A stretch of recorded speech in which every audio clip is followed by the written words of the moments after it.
केकड़ी में सर्व हिंदू समाज के तत्वावधान में आयोजित विराट हिंदू सम्मेलन रविवार को भव्य एवं ऐतिहासिक रूप से संपन्न हुआ। सम्मेलन में उमड़े जन सैलाब ने हिंदू समाज की एकता, समरसता और संगठन शक्ति का सशक्त संदेश दिया।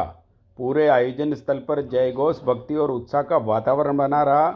शहर की विभिन्न बस्तियों से समाज के सभी वर्गों, युवाओं, वरिष्ठ जनों एवं मातृशक्ति द्वारा निकाली गई मंगल कलश यात्राओं ने सम्मेलन को सामाजिक जागरण के महापर्व का स्वरूप प्रदान किया। प्रचार प्रमुख रोहित जांगीर ने बताया कि कार्यक्रम का शुभारंभ मां भारती के समक्ष दीप प्रज्वलन से हुआ। कार्यक्रम की प्रस्तावना संयोजक सुदेश कुमार पारासर ने रखी। मंचासीन अतिथियों ने अपने ओजस्वी उद्बोधनों से उपस्थित जनसमूह में नई ऊर्जा का संचार किया। राष्ट्रीय स्वयंसेवक संघ के विभाग प्रचारक शिवराज ने संगठन शक्ति, राष्ट्र निर्माण में समाज की भूमिका और सामाजिक समरसता पर प्रकाश डालते हुए कहा कि संगठित समाज ही राष्ट्र को सशक्त बनाता है। संत आशीर्वचन में महंत श्री राधे बाबा निर्मोही जी ने सनातन संस्कृति के संरक्षण और धर्म पालन का संदेश दिया। मातृशक्ति प्रतिनिधि सरिता साहू ने परिवार संस्कार, नारी शक्ति की भूमिका और समाज निर्माण में महिलाओं के योगदान पर विचार व्यक्त किए। आयोजन समिति अध्यक्ष बंसीलाल जांगीर ने सम्मेलन की सफलता पर सभी का आभार जताया। सम्मेलन में केकड़ी विधायक शत्रुघ्न गौतम भी मौजूद रहे।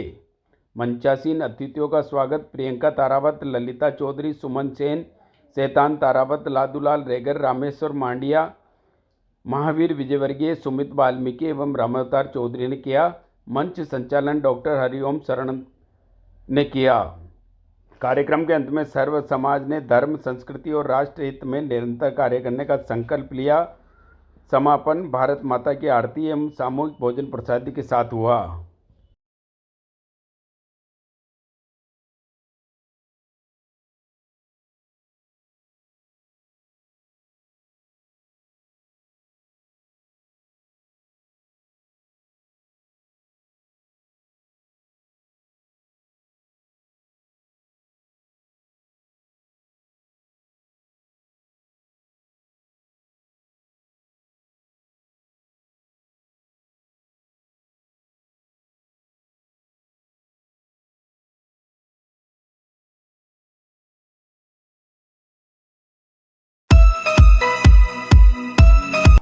भिनाई पंचायत समिति क्षेत्र के नागोला गांव में रविवार को आयोजित भव्य हिंदू सम्मेलन में सैकड़ों लोगों की सहभागिता देखने को मिली।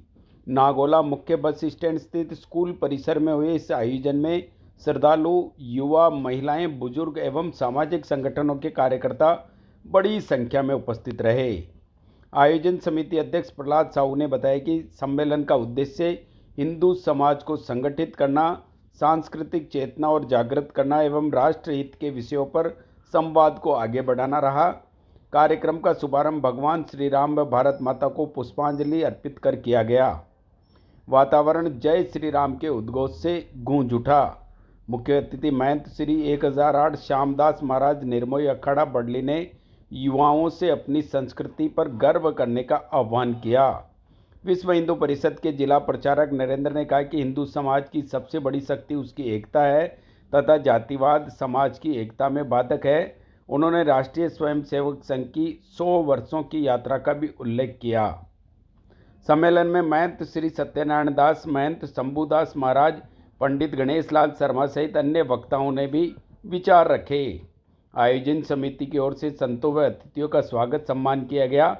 21 गांवों की रामधुनी का अभिनंदन भी किया गया। सम्मेलन में नागोला सहित आसपास के गांवों एवं सामाजिक संगठनों ने सक्रिय भागीदारी निभाई। कार्यक्रम का संचालन डॉक्टर भोपाल राम रेवारी ने किया। अंत में सामूहिक भोजन प्रसादी के साथ सम्मेलन का समापन हुआ। आयोजन को सामाजिक समरसता, सांस्कृतिक जागरण और राष्ट्र प्रेम का सशक्त उदाहरण बताया गया। केकड़ी शहर में बीते कई दिनों से असामाजिक तत्वों द्वारा रात के अंधेरे में मूक पक्षियों का शिकार किए जाने की घटनाएं सामने आ रही है, जिससे आमजन में रोष और चिंता का माहौल है। बताया जा रहा है कि बाइक सवार युवक आधी रात को शहर की गलियों में घूमते हुए बिजली व टेलीफोन तारों पर विश्राम कर रहे पक्षियों, विशेषकर कबूतरों को गिलोल से निशाना बनाते हैं। प्रहार के बाद घायल या मृत पक्षी को अपने साथ ले जाते हैं। हाल ही में अजमेर रोड स्थित ईदगाह वाली गली में रात करीब 2:30 बजे ऐसी ही एक घटना सीसीटीवी कैमरे में कैद हुई है। फुटेज में साफ दिखाई दे रहा है कि बाइक पर सवार युवक बेखौफ होकर गलियों में घूमते हुए मूक पक्षियों पर हमला कर रहे हैं। इन घटनाओं से न केवल पशु पक्षी प्रेमियों में आक्रोश है, बल्कि समाज में भी ये गंभीर चिंता का विषय बनता जा रहा है। आधी रात को खुलेआम इस तरह की वारदातों का होना पुलिस की रात्रिकालीन गश्त और सुरक्षा व्यवस्था पर भी सवाल खड़े करता है। स्थानीय नागरिकों ने पुलिस प्रशासन से मांग की है कि सीसीटीवी फुटेज के आधार पर आरोपियों की पहचान कर उनके खिलाफ सख्त कार्रवाई की जाए। साथ ही रात की गश्त को और भी प्रभावी बनाया जाए ताकि मूक पक्षियों के साथ हो रही क्रूरता पर अंकुश लग सके।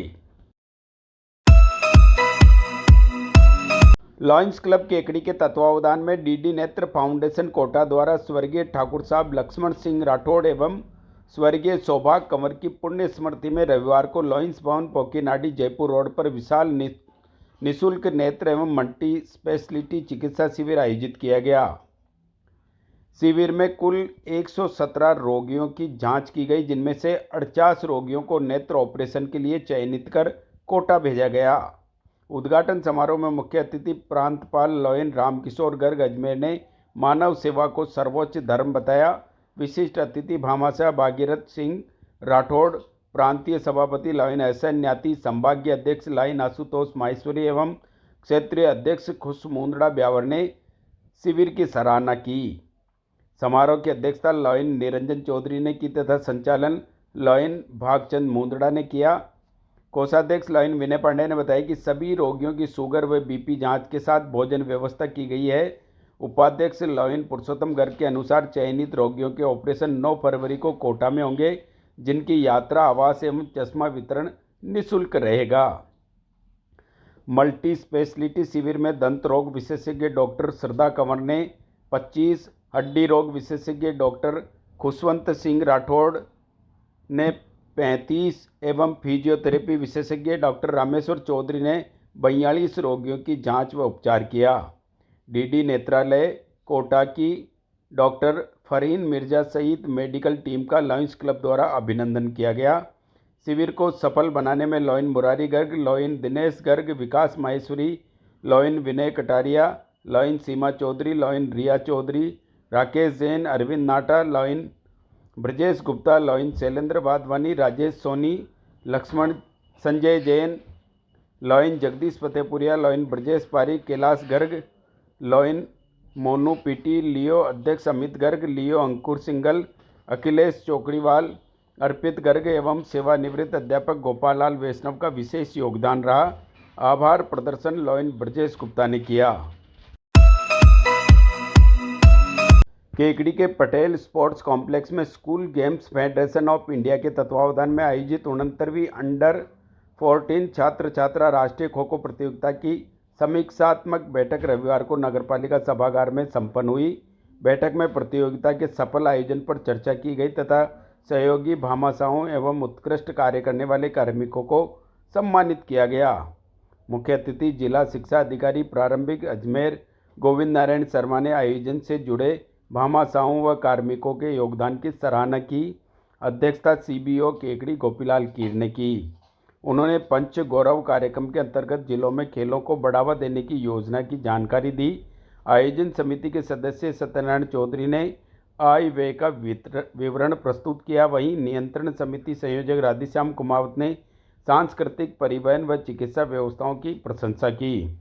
अंत में संयोजक रामबाबू स्वर्णकार ने आभार व्यक्त किया।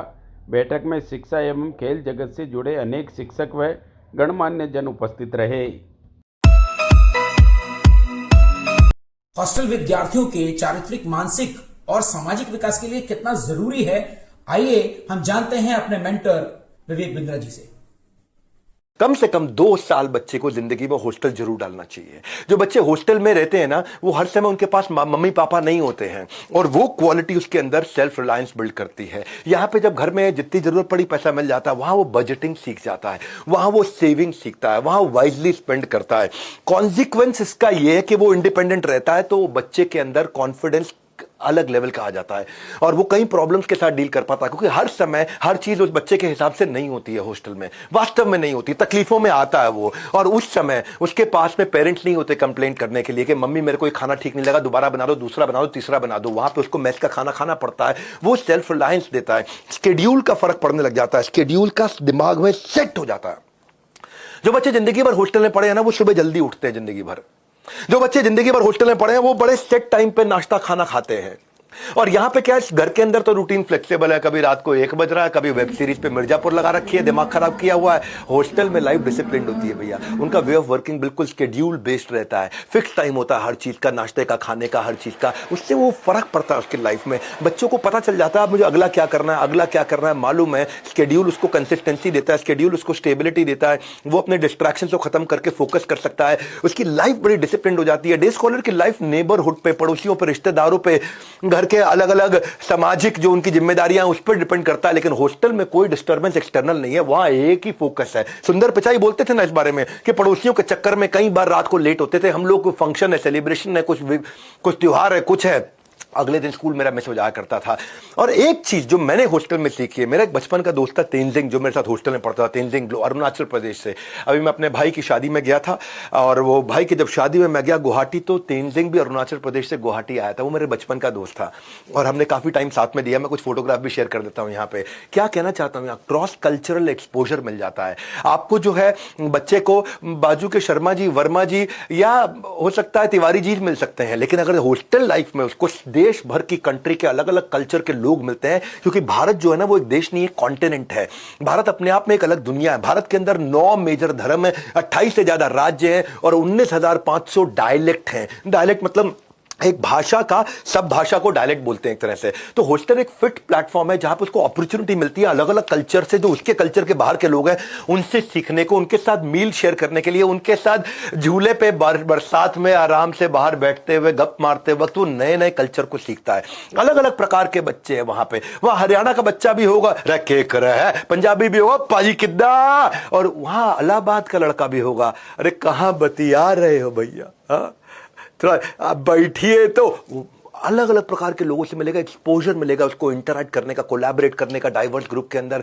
अलग ही लाइफ है, स्टैंडर्डाइज लाइफ है। बच्चे को 2 साल हॉस्टल जरूर भेजना चाहिए। कैसे हॉस्टल, पूरी तरह समझिए बात को। डे स्कॉलर जो है ना, वो उसके पास हर प्रकार के लोग होते हैं, आसपास दोस्त होते हैं, कि अमीर दोस्त होते हैं, वो उनसे इनसिक्योर, इंफीरियर फील करता है उन रिच दोस्तों से। लेकिन हॉस्टल की लाइफ स्टैंडर्डाइज है, इक्वालिटी है, एक जैसे कपड़े सारे पहनेंगे, they are treating each other very equally. अगर आप मूवी स्टार के बच्चे हैं या किसी IT वर्कर के बच्चे हैं, लाइफ सिंपल और स्टैंडर्डाइज एक जैसी है। तो वहां पे आप लॉन्ग टर्म रिलेशनशिप बिल्ड करते हो। भगवान कृष्ण त्रिलोकीनाथ सर्वलोक महेश्वरम, वो भी हॉस्टल में पढ़े थे। वो कहां, गुरुकुल में रहे, सांदीपनी मुनि, गुरु सांदीपनी मुनि के आश्रम में रहे, और वहां उनके दोस्त बने कौन, सुदामा। आज जीवन में पहली बार किसी को मित्र बनाने का आनंद पाया है मित्र।